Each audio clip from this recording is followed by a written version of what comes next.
Social మీడియాలో పెద్ద mania అయితే భారీగా కనిపిస్తుంది. భారీ అంచనాల మధ్యన విడుదలైన ఈ సినిమా వాటిని అందుకుని హిట్ టాక్ను కూడా సొంతం చేసుకుంది. రామ్ చరణ్ కి సంబంధించి ఇది మరొక అద్భుతమైన సెన్సేషనల్ హిట్గానే భావిస్తున్నారు.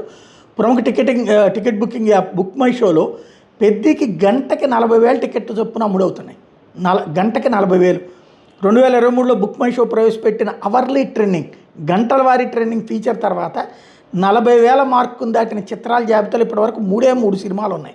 కల్కి 2898, ఎడి, సలార్, పుష్ప తర్వాత స్థానంలో ఇప్పుడు పెద్ది నిలిచింది.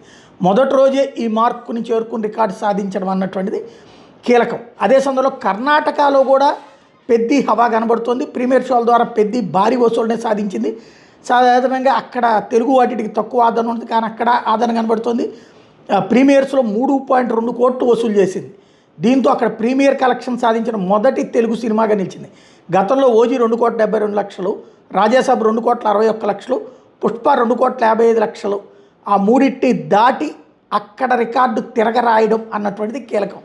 లేకపోతే రామ్ చరణ్ జోడీ జాన్వీ కపూర్ నటించిన ఈ సినిమాలో పాటలు కూడా సూపర్ హిట్గా నిలిచినాయి. ముఖ్యంగా చిక్రీ చిక్రీ పాట విడుదలైన 2 వారాలకే 10 కోట్లకు పైగా వ్యూస్తో ట్రెండింగ్లో ఉంది.